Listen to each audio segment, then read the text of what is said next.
This is the Scorecard, where you score the latest sports news and in-depth views. I'm Anton Roxas. On the Scorecard tonight,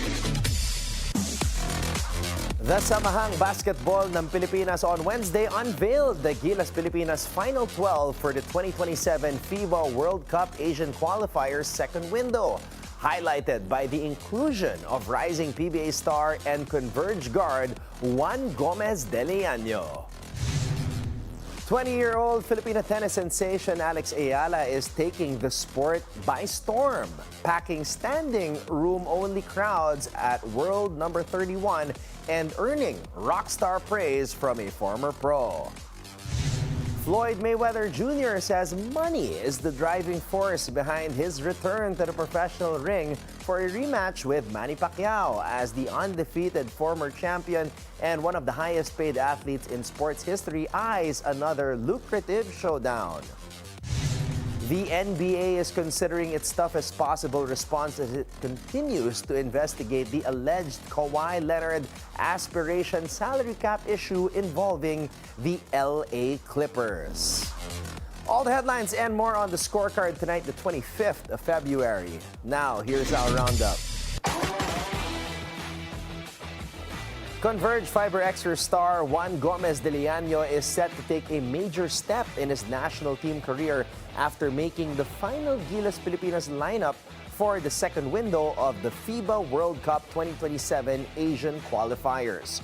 Gomez de Liaño is poised to make his senior men's debut under Tim Cohn as Gilas hosts the New Zealand Tall Blacks on February 26 before facing the Australia Boomers on March 1. The young guard earned a spot in the final 12 as Cohn finalized his rotation, with Gomez de Liaño emerging as one of the fresh faces in a lineup built around the program's core. One GDL's Converge teammate Justin Baltazar, along with RJ Abarientos and Troy Rosario, did not make the final roster for this window. Gomez de Liaño joins a veteran core that includes Scotty Thompson, Junmar Fajardo, Dwight Ramos, Kevin Kiambao, Carl Tamayo, AJ Edu, and naturalized player Justin Brownlee. Gilas enters the window with a perfect 2-0 record, but all eyes will be on Gomez de Liaño as he gets his first opportunity to make a meaningful impact in a meaningful international setting. It's not just TNT's Ball or Barangay Ginebra's Justin Brownlee turning heads ahead of the PBA Commissioner's Cup. Another import is quietly making noise, this time for Converge. He shared the floor with NBA stars Klay Thompson and Kyrie Irving, and even teamed up with the Prince of LA, Bronny James. Zeus Valdez has this exclusive report on Converge's newest weapon, Kyler Kelley.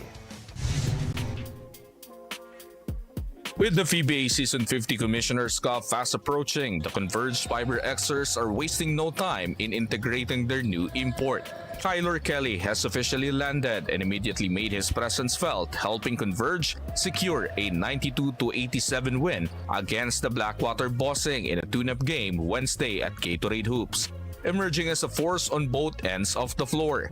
The 7-foot center brings with him NBA and G League experience, including time sharing the floor with stars such as Kyrie Irving and Klay Thompson. It was really good. It was my first call-up last year. So having all that information, from all these veterans, Kyler Irving and all them, was really beneficial to my game and expanding it. So. Kelley also spent time with the South Bay Lakers, where he played alongside the Prince of LA, Bronny James, and quickly developed on-court chemistry. He's cool. He's a good guy. He's confident. He's a good player. I just hope he gets a chance to show what he can really do on the court. That connection translated on the floor, with Kelley describing a natural fit during practices and games. Head coach and Pampanga City Vice Governor Delta Pineda says Kelley's size, length, and athleticism are exactly what the Fiber Xers need as they aim for a deep playoff run. With Kelley already settled in impacting games, Converge now looks to build momentum heading into the Commissioner's Cup. Reporting for the Scorecard, I am Zeus Valdez, Bilyonaryo News Channel. Alex Eala is rapidly becoming one of the biggest draws in women's tennis, with the 20-year-old Filipina packing standing room-only crowds across the globe despite a career-high ranking of world number 31. Fresh off a quarterfinal run at the Dubai Tennis Championships, Eala has filled courts from Melbourne to Doha, prompting tournament organizers to move her to center court to meet demand. On the Nothing Major podcast, former pro Sam Querrey, Steve Johnson, and John Eisner debated whether she's now a bigger draw than world number 1 Aryna Sabalenka and reigning U.S. Open champion Coco Gauff. She is just like an absolute rock star. Even though she's not top 10 in the world, when you get to these tournaments now, like she has to play on center court, just like that Fonseca issue in Miami last year, because her crowds are so big. Maybe not center court, but at least the second biggest court at any venue she goes to because she's drawing in that big of a crowd. Eala continues her North American swing next at the BNP Paribas Open and the Miami Open. Money talks, literally. Floyd Mayweather Jr. says cash is the main reason he's stepping back into the ring for a rematch with Manny Pacquiao. After earning more than $1 billion in his career, the unbeaten boxing icon believes the sequel will be just as big and just as lucrative. But Pacquiao is promising a very different ending. Here's Zeus Valdez with the story. Floyd Mayweather Jr. says money is the primary reason he's stepping back into the professional ring for a rematch with Manny Pacquiao. The undefeated former champion known worldwide as Manny Mayweather retired with a 50-0 record and is widely regarded as one of the highest paid athletes in sports history. According to estimates, he earned roughly $1.15 billion during his career, including reported paydays of $250 million for his 2015 bout with Pacquiao and $275 million for his 2017 fight against Conor McGregor. In a written statement released through Netflix, Mayweather said he still has what it takes to set more records and claimed no event generates a bigger gate, global audience, or revenue than his. Mayweather added that he already defeated Pacquiao once and expects the same outcome in the rematch. Pacquiao fired back, calling their first meeting the biggest fight in boxing history and saying fans deserve another chapter. He also said he intends to hand Mayweather the lone loss of his professional record and dedicate the fight to Filipinos around the world.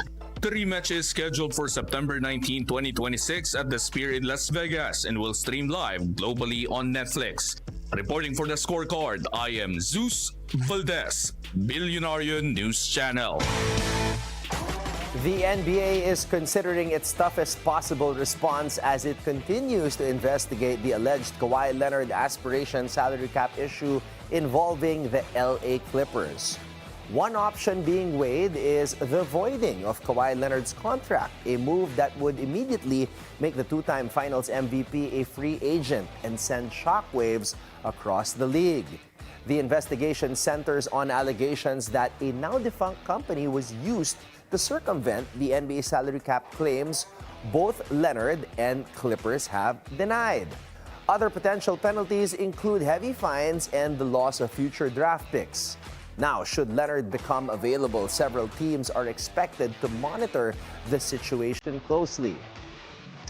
Meanwhile, here are the results from around the league.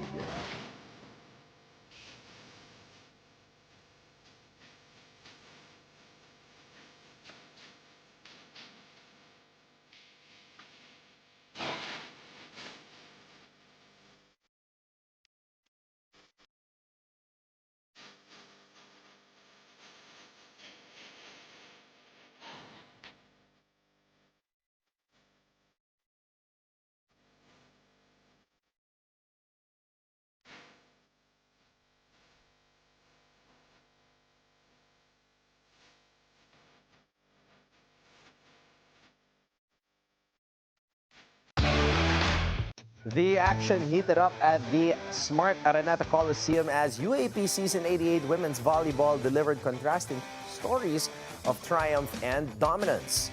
The University of Santo Tomas Golden Tigresses roared back to life, blasting the Ateneo Blue Eagles in straight sets, 26-24, 25-18, 25-21 for their first win of the season. Angge Poyos and Reg Jurado sparked a momentum-shifting run that turned the match into a statement performance, marking not only UST's breakthrough but also the first victory under returning coach Shaq De Los Santos. Meanwhile, the LaSalle Lady Spikers showed why they remain the team to beat, cruising past the University of the Philippines Fighting Maroons 25-12, 25-15, 25-19, even without Shivana Laput sidelined under the weather. UP suffered their first defeat after a strong start to the season, while LaSalle extended their perfect run, reinforcing their dominance in the early stretch of UAAP Season 88 Women's Volleyball. Mapua is bringing back a familiar face to lead its basketball program. Chito Victolero is set to be named the new head coach of the Cardinals, returning to the school where he previously coached from 2009 to 2012. The move comes after weeks of speculation following the departure of longtime mentor Randy Alcantara earlier this year. Mapua launched a formal search that included both collegiate and pro-level candidates, but ultimately turned to the alumnus for the job. Victolero is best known for his successful run with the Magnolia Hotshots in the PBA, leading the franchise to a championship in 2018 and multiple finals appearances before stepping away in 2025. The Cardinals are looking to bounce back after a quarterfinals exit in NCAA Season 101, 1 year removed from their Season 100 championship. When we return, the Samahang Basketbol ng Pilipinas has unveiled its final 12 for the 2027 FIBA World Cup Asian qualifiers, highlighted by the inclusion of Juan Gomez de Liaño.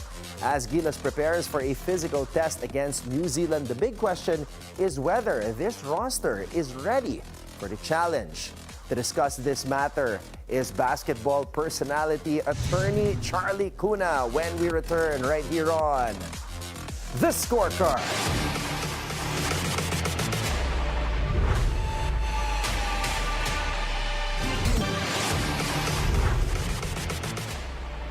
Welcome back to The Scorecard. With the Samahang Basketbol ng Pilipinas naming its final 12 for the 2027 FIBA World Cup Asian qualifiers, including Juan Gomez de Liaño, the focus now shifts on how Gilas will respond to a tough New Zealand test. We'll break it down with attorney Charlie Cuna joining us tonight on the show. Attorney, good evening and thank you so much for graciously lending your time with us on the show tonight. Good evening, Anton. Thanks for having me on the show, partner. And I'm really excited to talk about this team because it's a pretty good team, I think, that we formed. Attorney, you've been covering Gilas and the PBA, of course, for so many years. And tomorrow is a night that the entire country can't wait to happen because every time Gilas basketball is on, the whole country watches. New Zealand ang ating kalaban bukas. As we know, Gilas is still unbeaten. 2-0 ang record, but it's a different animal, itong New Zealand. And then, of course, Australia on March 1. How can the Philippines, Gilas Pilipinas, counter yung size and physicality ng New Zealand? Will the chemistry and the familiarity be enough? You know, when you look at this lineup now, we're just very excited. As fans, I think, and you're one of them, Anton.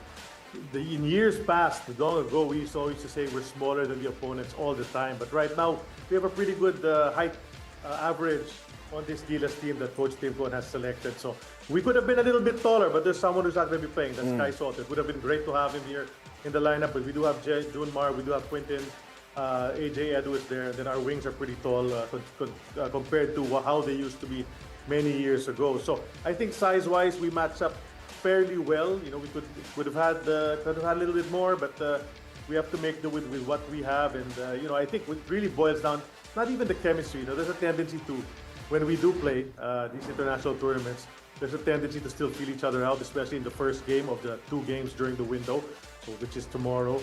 But what I'm really banking on is for us to make shots, and that has been lacking, our outside shooting.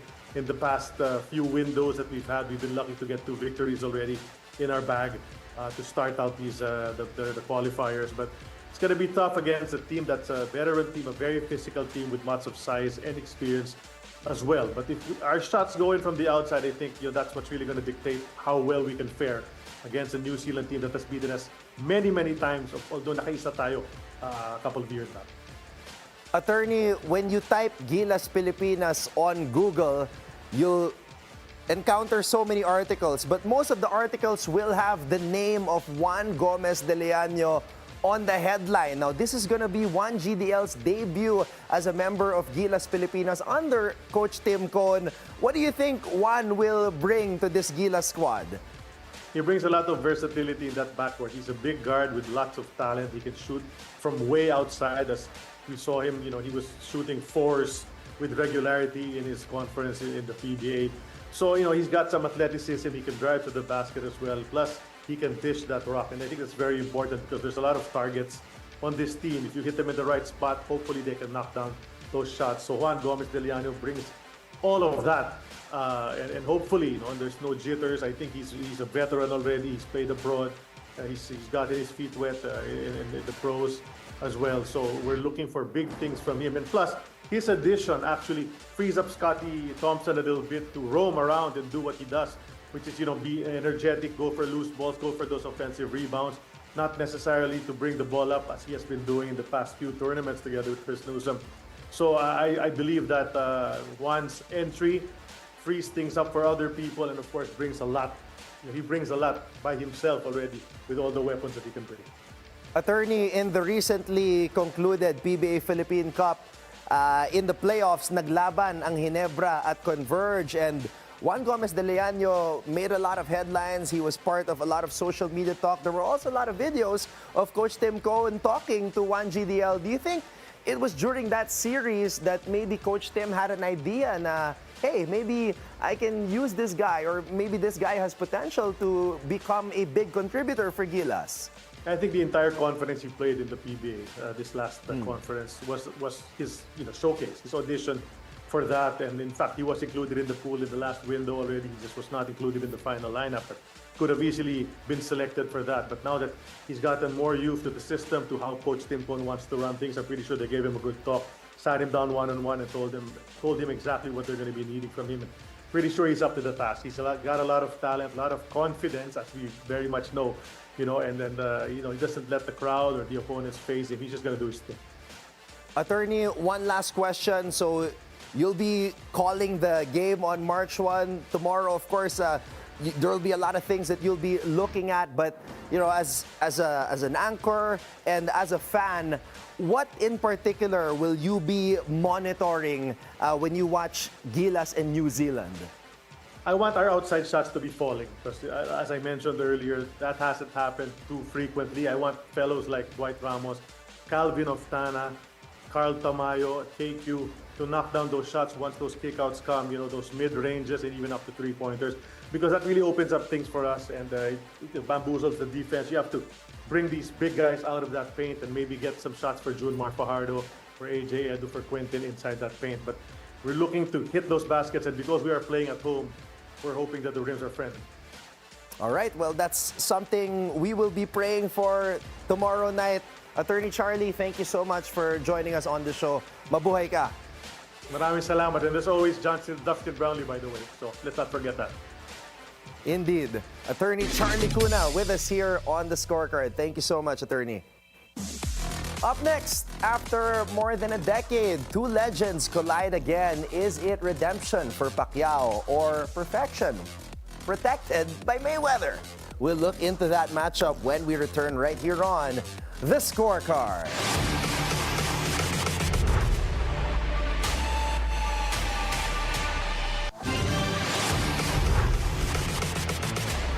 Welcome back to The Scorecard. It's time to keep your eyes on the prize. Tonight, we turn back the clock and turn up the stakes as Manny Pacquiao and Floyd Mayweather Jr. prepare to meet once again. The rematch is set at the iconic Sphere in Las Vegas, a modern stage for a rivalry that defined a generation. This is more than a fight.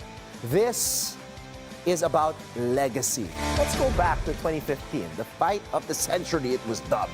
Mayweather entered undefeated. Pacquiao entered as the nation's pride and an 8th division world champion. Now, over 12 rounds, Mayweather controlled the tempo with a signature defense, precision counter punching, and ring IQ. The result, a unanimous decision victory. Mayweather improved to 48-0 at the time, later retiring at 50-0. Now, Pacquiao would go on to capture another welterweight title in 2019, retire in 2021, and return to action last year with a draw against Mario Barrios. Now, more than a decade later, both men, 49-year-old Mayweather and 47-year-old Pacquiao, step back into the spotlight. Now, Pacquiao has made it clear this is about redemption. He says he can adjust. He says he can improve his strategy. And he's publicly questioned Mayweather's claim to greatest of all time status. Pacquiao points to his record, world titles in 8 divisions spanning 4 decades of championship fights. And he argues no one else in boxing history has done that. He also suggests Mayweather is feeling pressure. Pressure from fans who still debate who truly owns the era. Mayweather, true to form, remains calm. He's already beaten Pacquiao. He's undefeated. And he believes history will repeat itself. Now, let's go to the numbers. Early betting lines open with Mayweather as the favorite. He sits around minus 190. An implied probability of about 65%. Pacquiao is listed as plus 140, the underdog, but not really by a wide margin. The market respects Mayweather's defense and unblemished record, but Pacquiao's recent activity, including his draw last year, has kept this line competitive. So here we are. 2 Hall of Famers, 2 global icons, one more night to settle the debate. Will Pacquiao do what no man has done and hand Mayweather his first professional loss? Or will Mayweather protect his unbeaten record and close the book for good? September 19, Las Vegas, legacy on the line.